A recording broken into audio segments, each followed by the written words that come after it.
Welcome to Ear Biscuits. I am Link. And I am Rhett. This week at the round table of dim lighting, you asked us anything and we're gonna answer anything. With everything. That we decided to answer. We're gonna give you everything.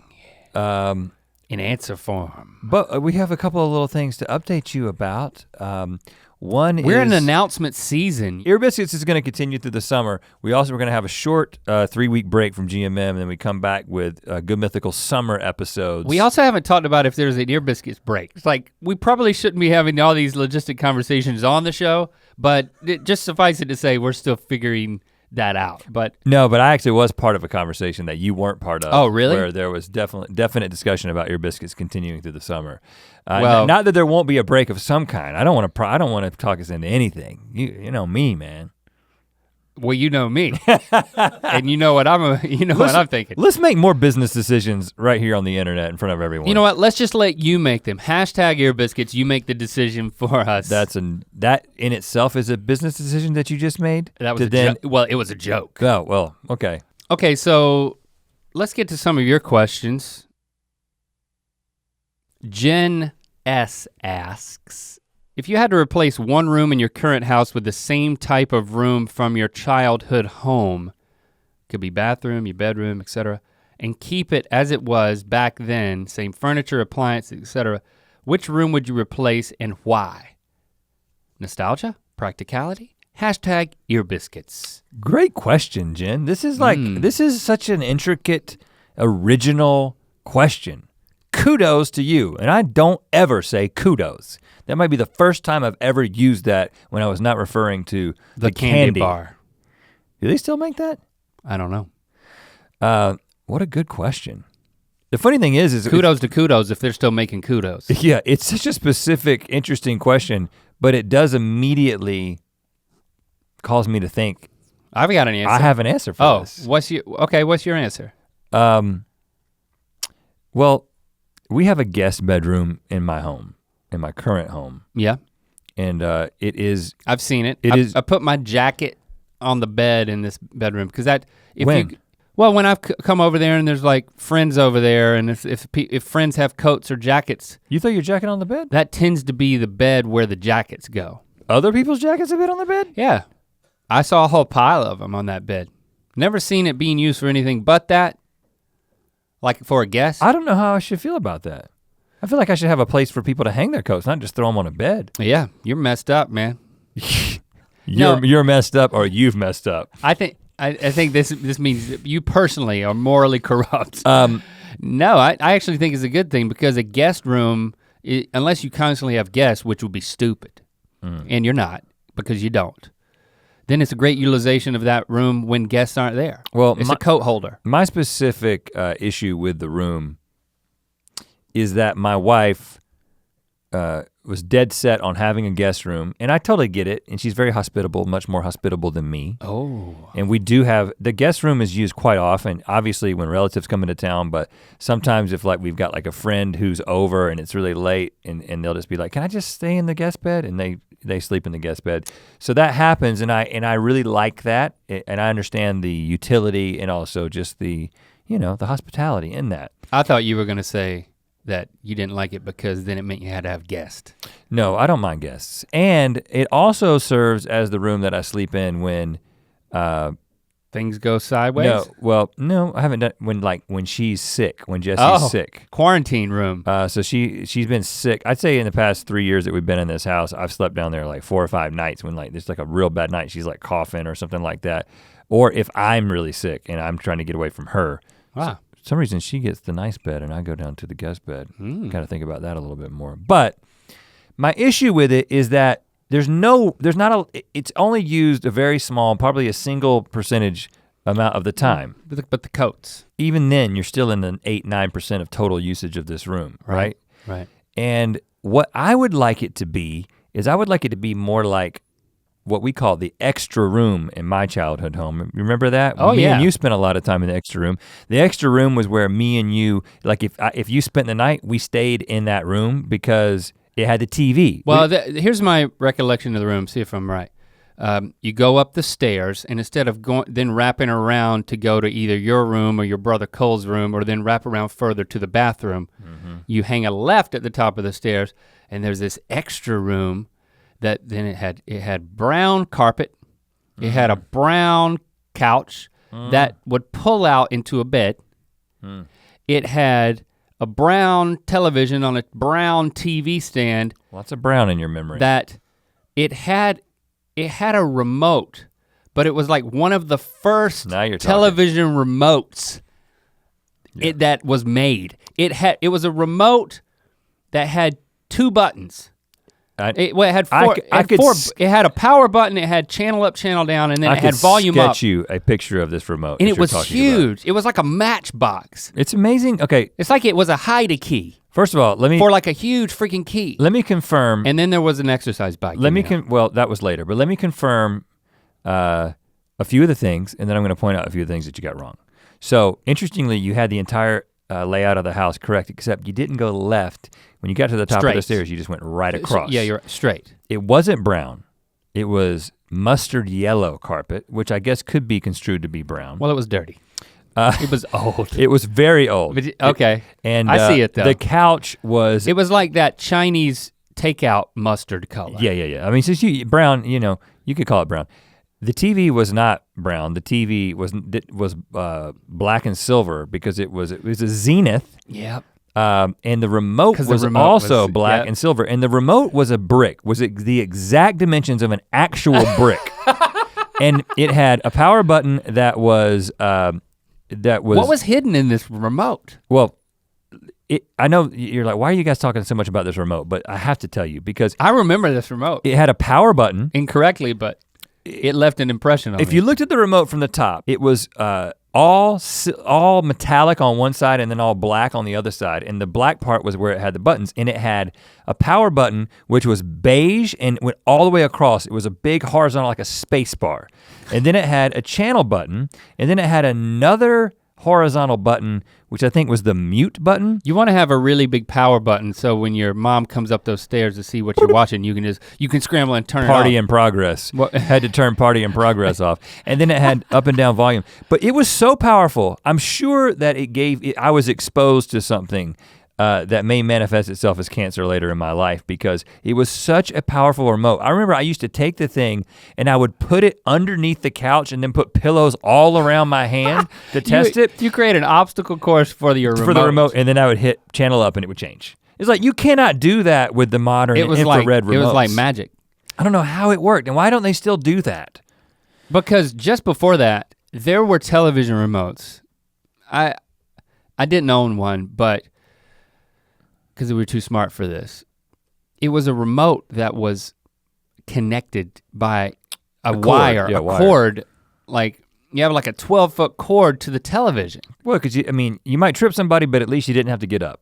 Yeah, that was the first remote, was just a tethered box. Remote. And then I think when they had to remove that tether with like whatever technology they used, the remotes got huge. And they slowly got smaller, just like phones. But I would have that room in my house now because it had a television in it, which is the one thing that I've talked with Jesse about. Is like, we need a room that the kids can go and watch television in when they have their friends over, because our house is so open that there's 2 TVs in 2 different parts of the house, but their sound bleed. And you wanna be able to make that room like a playroom. Yeah, but you could still have a pull-out couch. Sure, yeah. For guests, and right. we get into an argument about whether or not it'd be versatile. Pull-out couches it's a conversion. Good enough to sleep on for guests. But okay, that's what I would do. You don't want them staying forever. I'd put that room in that place. What would you do? I would put my childhood bedroom in the place of either one of my boys' bedrooms, because and they would have to play with your stuff.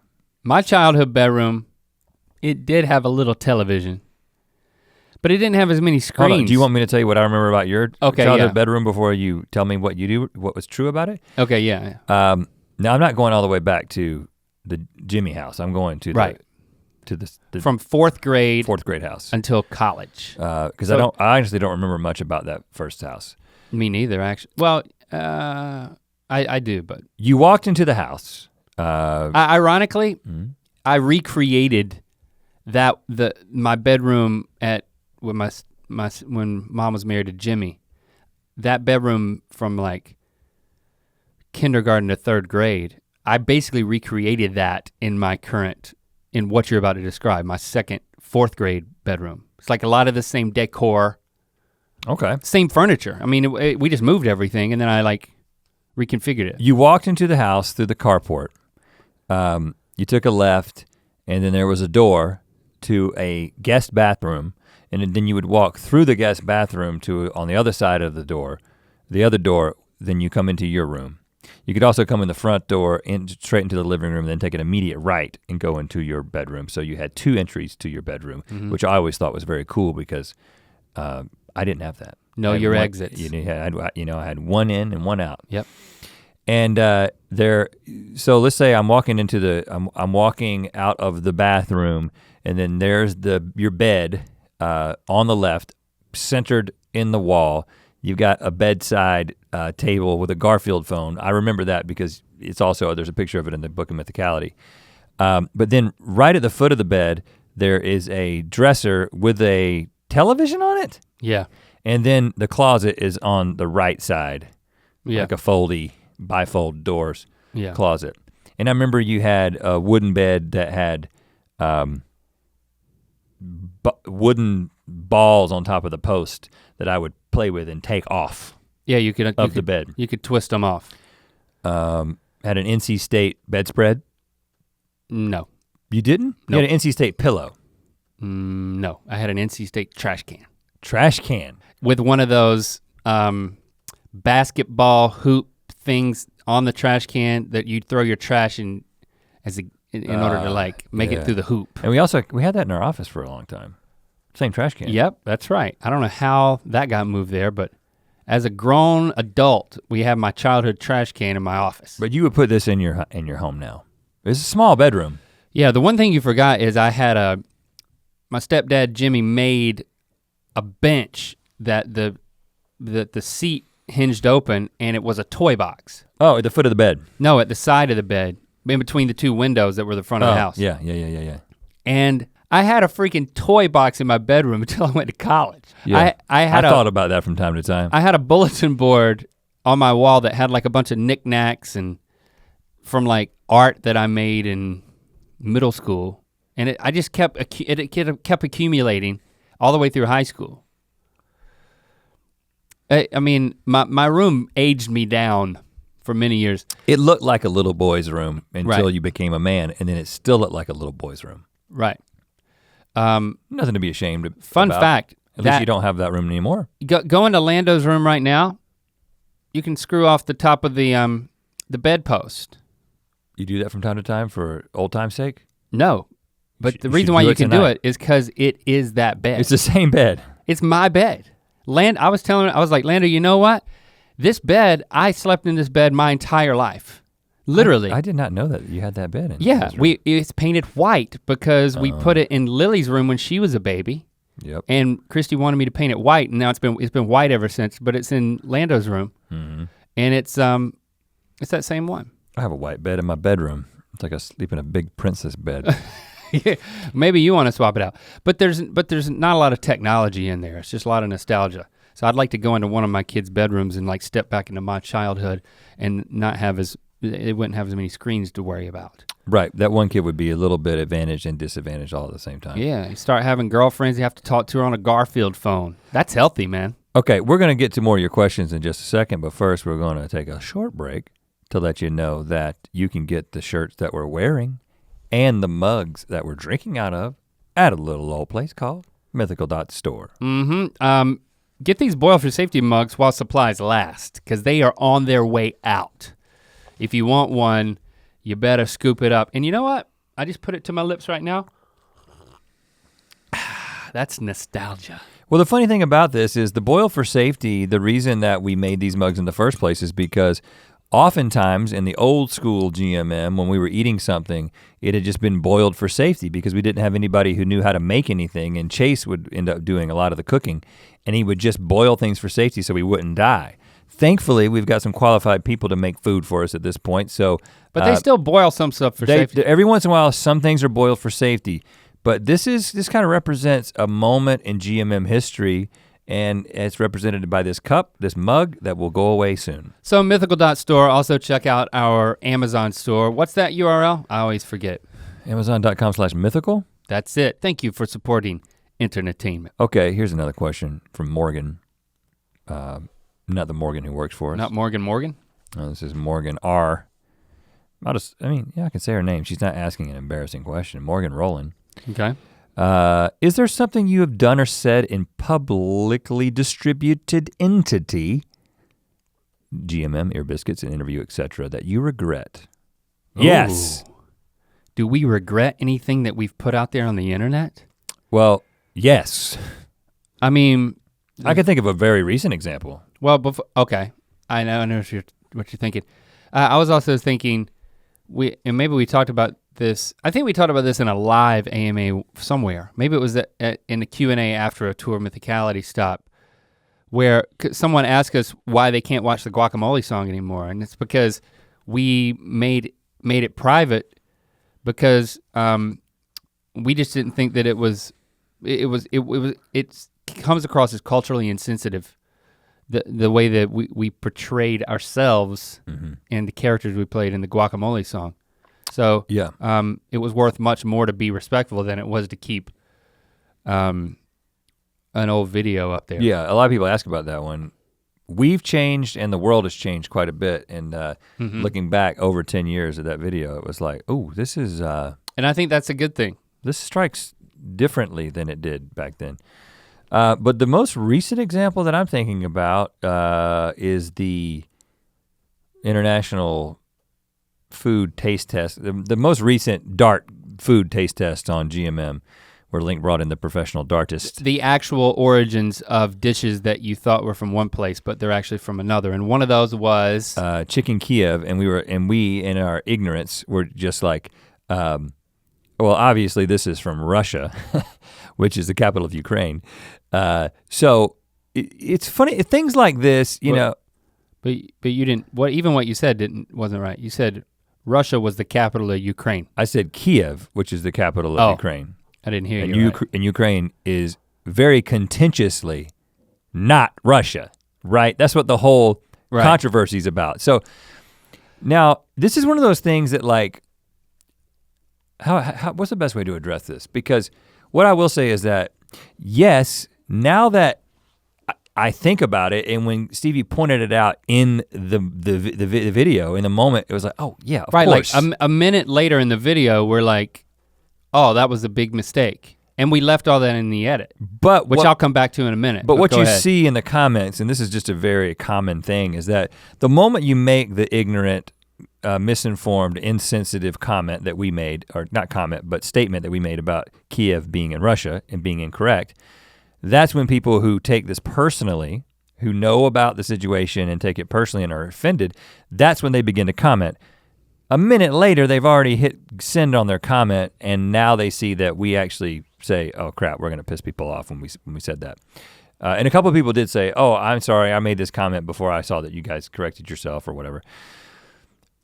But I would say I definitely regret that, but at the same time, it is not the first or the last time that we're gonna say something that is ignorant, insensitive, misinformed, can be construed and misunderstood and will offend people, because it is the nature of the way that we make our show and we do our stuff. Yeah, you know what, it's funny because I was actually thinking about the way that we make our show this morning. I don't know what got me to thinking about it, but I was appreciating the fact that, you know, very early on we decided that we weren't gonna make Good Mythical Morning a jump cut show.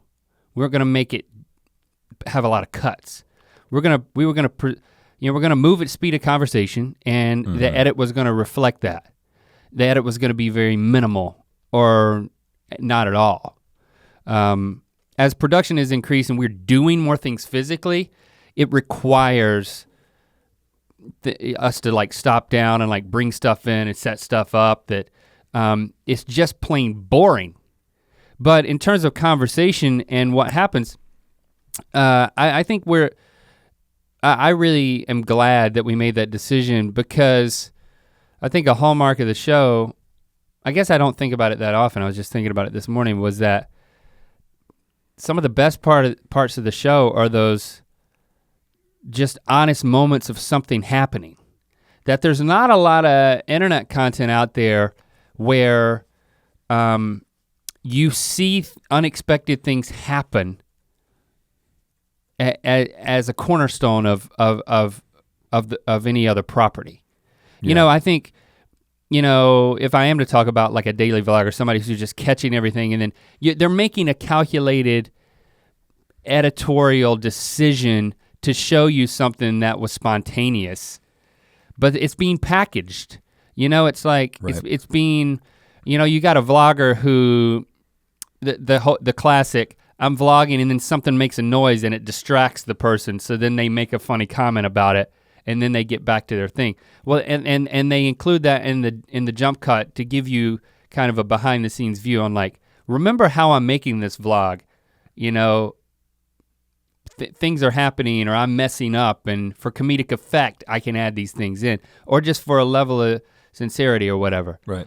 But I think our show thrives on the fact that those things, we mess up or something goes sideways, and then that's the thing that we walk away like, yes, something happened. We were surprised. Like the things that surprise we were us. surprised. We, you know, now, but I've said before that the things that my favorite shows are, and moments within shows are the moments when we make each other laugh based on something that was just accidental or unexpected. Right. But it's not just that. It's not just the funny stuff. It's just that, okay, this is what we plan to do, and it's pretty live. You know, it has this feel that I'm proud of our show that it is that I didn't know it was gonna work this way, but that it's kind of like, okay, let's see what happens. Yeah, because the show's, as a viewer and as us, we're all seeing what's gonna happen. Because the show is not scripted. You know, we talked before about, when we talked about kind of like the changes with GMM 22, people felt like things felt more scripted, even though we were basically doing things the way we had done them. We have parts of the show that are scripted, like the very beginning of the show, or when we're setting up an item that we're bringing in. Or setting up like how a game works, just so we don't get bogged down. Because we don't want to waste your time with a bunch of details that we're just figuring out off the top of our heads.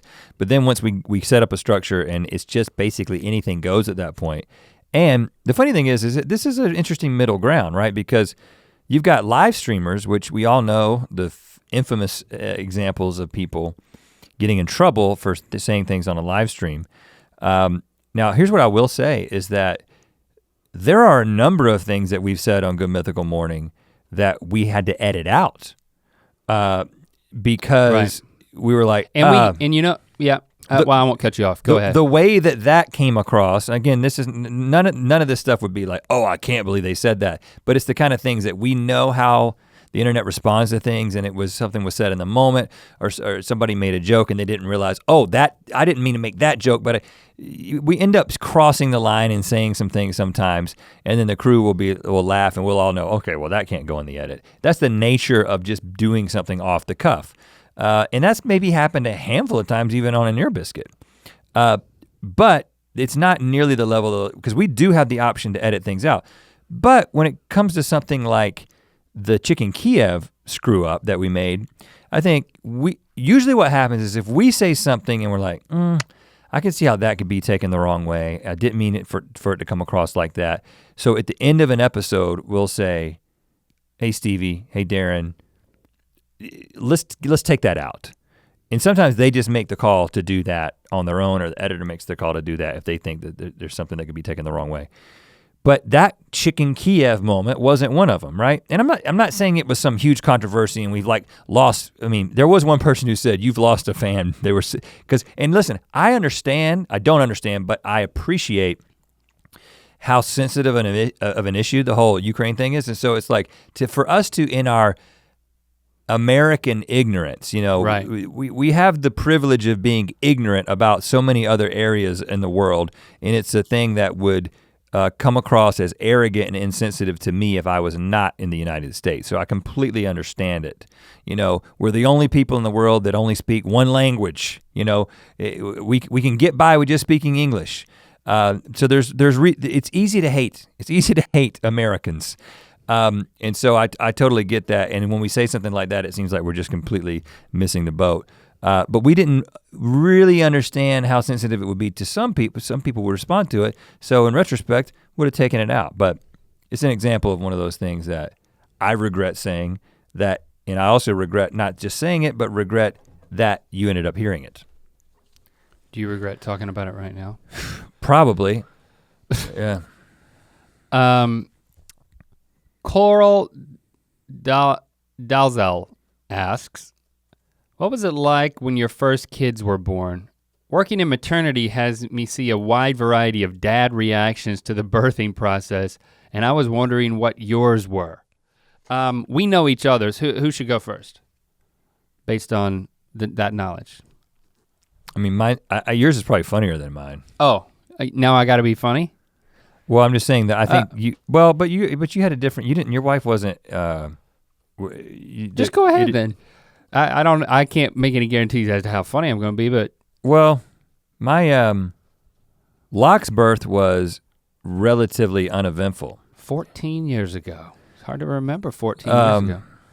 I just remember that, Jessie was dead set. We were not about the natural birth thing. She was dead set on all the drugs and all the injections that would make it an easy process. She made that decision without shame from all the women who told her that she needed to go into a river and just poop the baby out into the creek. She was like, creek poop, baby. Creek poop. So good for you ladies who make that decision, but that was not the decision that my wife and I made, and it was not my decision, it was her decision, and I was fully supportive of it. So she basically had some difficulty with the labor, but then she took the drugs and had the epidural injection, and I went to sleep on a couch, and then I remember— You woke up and the baby was there? No. I remember being awakened by a nurse who said, "Get ready, you're about to become a father." Oh, crap. And I stood up. That's a rude awakening. The doctor came in there, and I'd say within 20 minutes we had a baby. And relatively uneventful. Did you pull or on anything or cut anything? I don't remember. I don't think. Did you like hold an ankle? No. I stayed back. Just I stood at a safe distance, like when you see, like when you see like a scuffle at an Arby's. You know what I'm saying? Dang, Arby's gonna have a scuffle. And you're like, that's curly fries will get you hot. I don't know if I should get involved in this. I'm a big guy. I could probably get in there and restrain somebody. How could you even say that? Are you accessing a memory? I've watched a lot of internet videos too. Oh. I've seen many a scuffle at an Arby's. You like Google Arby's scuffle? Everybody do the Arby's scuffle. There's so many ways we could take that. arbyscuffle.com. It's a place where you either learn how to dance or you just see a bunch of videos of people fighting in an Arby's. That would be Arby's shuffle though. No. The Arby's scuffle is a dance that looks like you're fighting. Over like, are those two people fighting? No, they're dancing. It's a two-person thing. Because there's only so many like tight curly fries to go around. Then everybody else is left with just the C-shaped curly fries. Yeah, you don't want that. If I want C-shaped fries, I'm gonna order C fries. But you can put. But if I want curly fries, if I order curly fries, I expect them all to be curly. But you can put you can put a C fry into your nose like a bull ring. Well, that's fine and good, Rhett. But then the menu should say bull fries, like bull nose fries with a few curly pigtails thrown in. I don't, because that's what it is. I think you're asking too much of Arby's. I stood at a safe distance, and no one consulted me. I'm not the best. Do you think the baby should come out at this point, sir? I'm not the best in birth and death situations. No. Like the beginning and the ending of life is not where you go to the Rhettster for comfort or like words of wisdom. You kind of just go to me for like safe distance, slightly concerned stares. Yeah, you become like human wallpaper. Yeah, I don't know what to say to people who are going through hard things. I'm actually learning, I am learning about how to connect more with this part of my humanity and Your not pecs. just this part of my, I'm really working on my pecs. You should be a doula. I was pointing to my heart, by the way, for those of you who listen to Ear Biscuits, bless you for that. I think you should, well, all right, let's put a pin in the doula thing. Yeah, so ultimately, it was pretty uneventful. I did not offer a lot. I don't think I looked engaged enough for anyone to ask me anything like, sir, do you wanna come in and cut something? Okay. So I didn't say anything. I just remember they put Locke in like a little incubator situation, not an incubator, but the little, because he wasn't like- tub. It's a tub. It's like a warming thing, but it's not for preemies. It's just where all babies go. Yeah, it's like it's like at Arby's where they put the fries under there. Yeah, it's just like Arby's. The whole hospital is like Arby's. Right. And come to think of it, because I visited. Maybe it wasn't It Arby's. was an Arby's. Yeah, that explains a lot. That's why I never got a bill. But and I just kind of like, that's when I began to talk to him and sort of like came out of the shell and became a father. Yeah. Shepard, on the other hand, different story. I'll tell it another time. In the past, you've added a part to that story which you left out, which was there was like multiple layers to the birth, and you decided to leave that part out. That's Shepard's birth. Oh. You talking about the screaming and the? Yeah, you just might as well tell it. I gotta hear it. Well, I mean, I want to hear your story, but I'll tell the quick version. We thought we were gonna do exactly the same thing with Shepard, take the drugs, get the epidural. But what happened was when Jesse got to the doctor. What had happened was we got to the doctor and they like tested her, checked on the dilation situation. And they were like, oh, you might as well just go back home. But then Jesse was like, I don't think so. I think I'm having this baby right now. And then another doctor came in and said, you are having the baby right now, and we don't have time for any of the things that we planned. First person must have been measuring in the wrong spot. I think they were using a curly fry instead of a finger. But the dilation of your, I don't know how many different things you can measure the dilation of, but 3 curls of a curly fry. You gotta get that. She's 3 curls! Right. So the doctor that was supposed to deliver the baby was currently in the shower at home. And so another doctor, it might have been a janitor, I don't know. It was just a dude with a coat on. He delivered the baby. Stranger to you. But she did it completely natural, going against all her best intentions. And she screamed so loudly that I was like embarrassed. You know what I'm saying? I'm also easily kind of embarrassed in situations like that, in like social situations.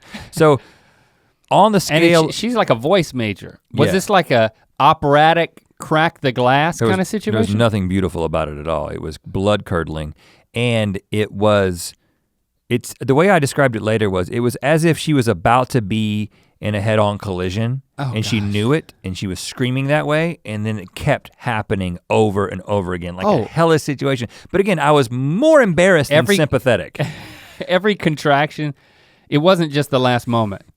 No, that went on for, it's from the time she said, this baby is coming, to the doctor saying, this baby is coming, it was like 12 minutes or something, and Shepard was there, and that really just basically was indicative but you were of embarrassed. What he was going to be like for the rest of his life. People would like look at you, and you were like, I do not know this woman.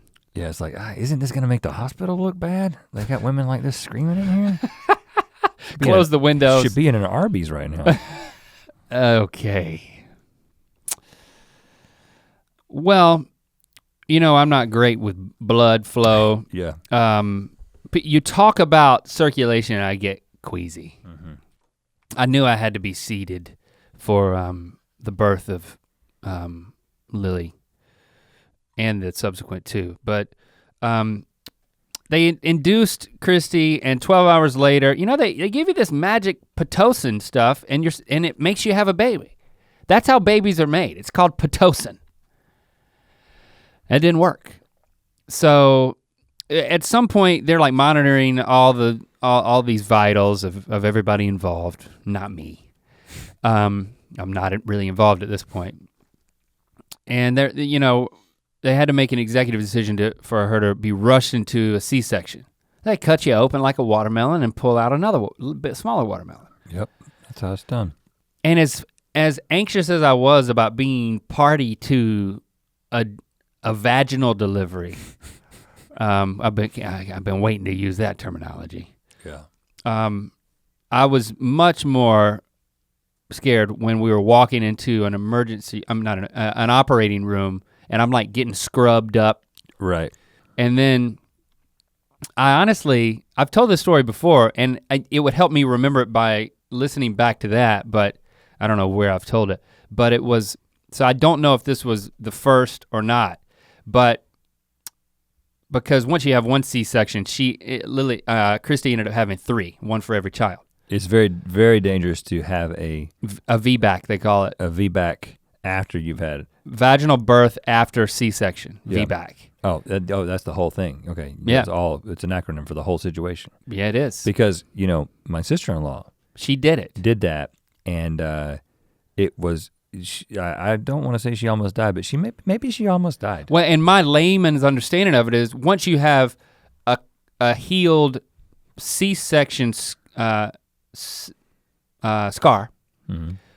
and you're trying to have a normal birth, like all of that pressure and pushing you could just explode like a Arby's roast beef filled balloon. Oh God.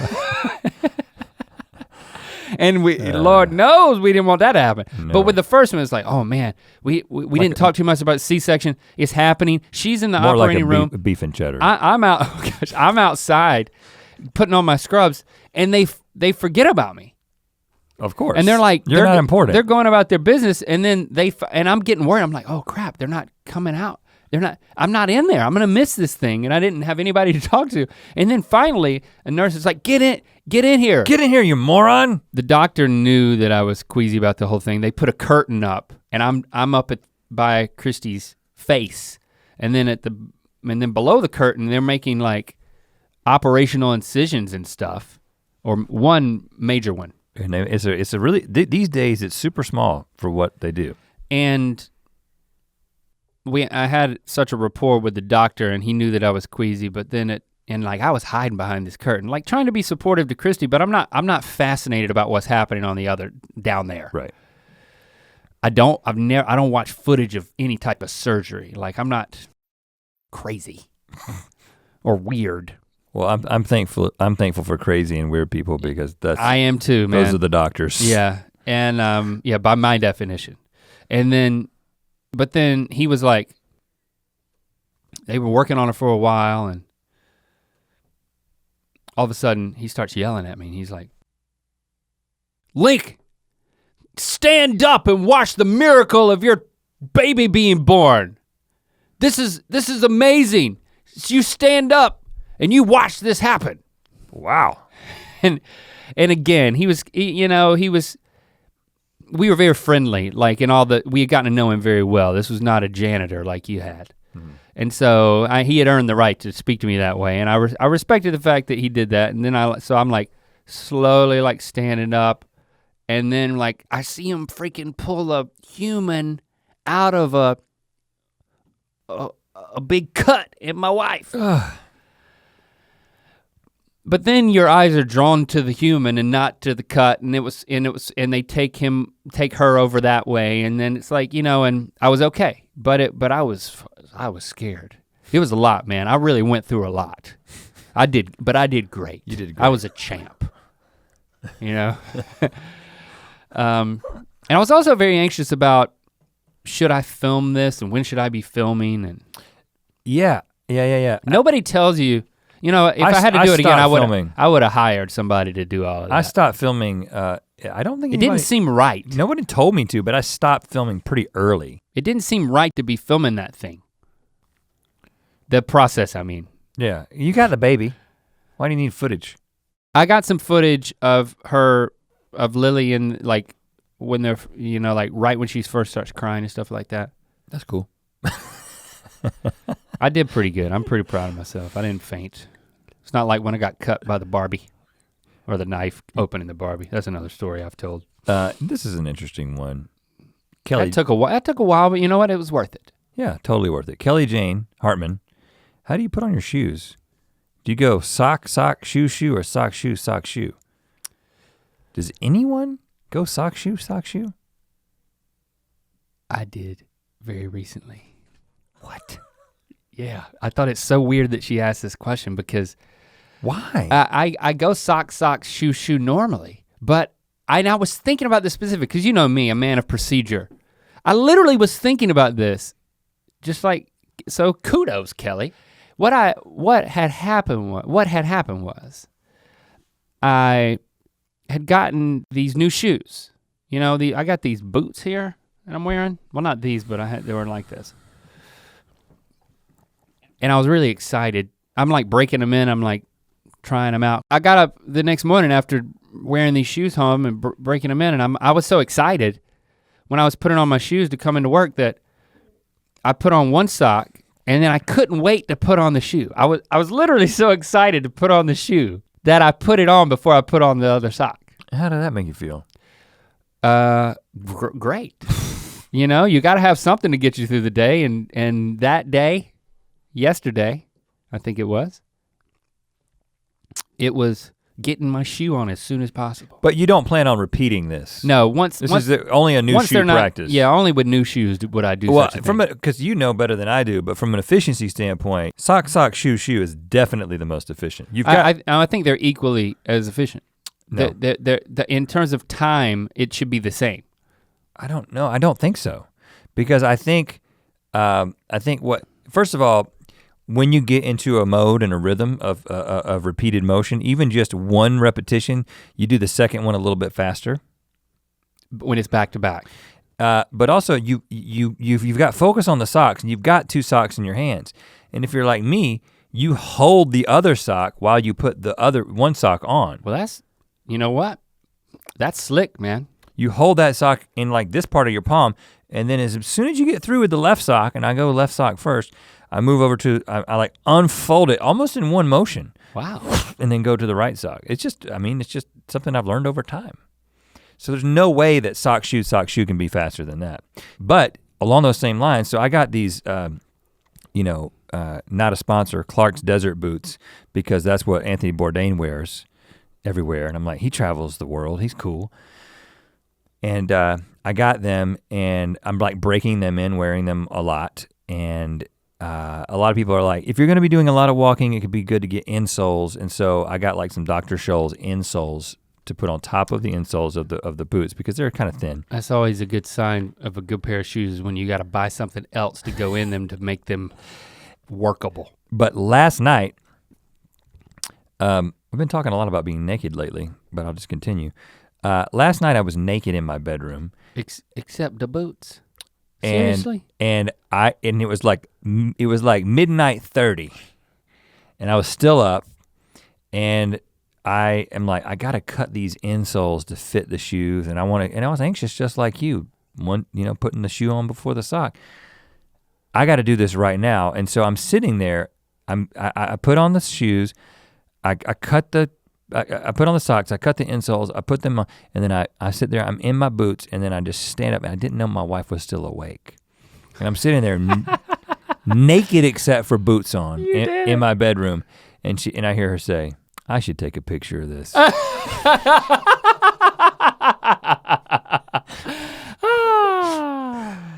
Because I'm just standing there naked in boots. I was like, and then I said, you know what? Maybe this is the moment. Maybe this is when I just post my nakeds. Nudes? This is when I post my nudes. Oh, and where would you post them? Instagram, Rhett MC. I would also, but it would be taken down very quickly. So I would do it on Twitter where it would not be taken down. So Rhett MC on Twitter, you wanna see the nudes. Me in boots. And nothing else. I don't mean to socks. burst. I did have socks and insoles. Dr. Scholl's also not a sponsor, but I'm gelling and they feel real good right now. I don't mean to burst your bubble, but you, with that last story and especially with the plug, you have brought this on yourself. Of course, when you were talking about these desert boots, which I've had and I warned you about, I was like, I had those a couple of years back and they're not that great. Ben was there for this conversation. Ben comes to work the next day and he's talking to me about how we're gonna approach shooting some of this stuff. You're not there. And he's like, hey, don't tell Rhett this, but you know how he's talking about how Anthony Bourdain like wears those boots everywhere and it's what he swears by and he wears them all the time and they're his travel boots. He's like, well, I was watching some Anthony Bourdain. And he didn't have them. And he said the opening scene of the episode that I happened to watch started on a close-up of Anthony Bourdain's boots. And they were cowboy boots. And then it pans, it tilts up his body. Okay. And then he says, and then there's a voiceover from Anthony Bourdain and he says, for as far back as I can remember, I've worn these cowboy boots everywhere. That's not true though. Swear, that's what Ben told me. And he was like, don't tell Rhett because he was so excited about these boots. Well, no. So that's what he said. Okay. I mean, I'm just saying that's what he said. Okay. And you know what? Don't tell Ben that I told you because he told me not to tell you. No. I found a picture of Anthony Bourdain with cowboy boots on when I did the research. I saw it in an article and then I look at all the pictures and I saw that he had these boots on lots of different places. And then separately, somebody who works here was like, oh, that's what Anthony Bourdain wears all the time. And I was like, yeah, that's why I got him. But I have seen other pictures. He does have cowboy boots. When he did a cowboyish thing somewhere on a ranch or whatever, he had cowboy boots. Anyway, I'm not saying, again, I could be wearing tennis shoes, but you know what the other thing I did? Anthony Bourdain doesn't have to have worn those shoes for you to just read that he wears them so that then you'll have an excuse to buy them. Do you know who I looked up before I looked up Anthony Bourdain? You know who I was trying to figure out what they wear? Who's that host of Double Dare that then got his own like How It's Made show? Mark Summers? Yeah. No, I don't care what kind of, he wears loafers. Who's the guy who hosted the Family Feud after? Ray Combs. Yeah. He's dead. Was it him? No. Who's the guy who invented Arby's? Was it him? Mr. Arby. Was it him? No. Cowboy. It is the guy, Jack and Finn? Harry's. Oh yeah. They're all over the place all the time. They're like the coolest, most adventurous, most, ecologically minded YouTubers on the face of the planet. And good guys too. We met them in Nice and a few years ago. Those guys have always been like way ahead of the curve, super smart and like kind of like you always get the feeling that they kind of like they look at the business the business of YouTube and the chasing the fame and stuff, and they just kind of just moved out of that lane and said they just wanted to go do what they wanted to do. One of them went to school and one of them travels the world, and they both travel the world. Anyway, they got great Instagrams, even better than Red MC. I gotta say, their Instagrams are even better than Red MC. Of course, you're not gonna mention Jack Harry's and Finn Harry's. I don't know what the specific handles are. But they're like the epitome of like travel cool. And so I was like, they got accents too. I wonder what boots they wear. Oh. And so I gotta say, I did a lot of like pinching and zooming on Jack and Finn's boots as they traveled the world to try to figure out what they wore. And the problem is that one of them wore the Chelsea boot quite a bit, which is the one without laces. And I just don't think that looks good on me. The one that had like the elastic on the side? Yeah. You wouldn't wear those. No. But they make it elongates the foot. But they make it look so cool. I like something that shortens the foot. Maybe it's just because I'm a big guy. I don't know, but they make it look cool. So then I was like, they both wear them? Who's an older, taller, slightly less cool but still cool guy? Mm-hmm. Anthony Bourdain, and that's how I got to Anthony Bourdain, and that's how I got to the desert boots. You see my process. You see the things I do with my time. I think we see your soul. My psychosis? Yeah, I didn't say psycho. Okay, yes. No, you want to save these other questions for another time? Absolutely. I think we, certainly, again, we will prompt more questions, and we will, there's a few of these we didn't get to that we'll sit on a little bit. We'll get back to and maybe next month. I think we'll do one of these about every month or so. Yeah, continue. Yeah, so we'd love your feedback. Again, we won't necessarily take it, but we would love it. No, we will take it. We will take it into consideration. But what we're doing right now with Ear Biscuits that we're playing around with is we're doing these AMAs on a regular basis. We're also working in a rabbit hole, and we're working in a couple of more focused questions, whether that be about, it's about some subject, travel, parenting, whatever. Let us know what you're thinking, which ones you're really enjoying, so we can continue to make Ear Biscuits that you like to put in your ears. Simple as that. We'll speak at you again next week. Thanks for being here.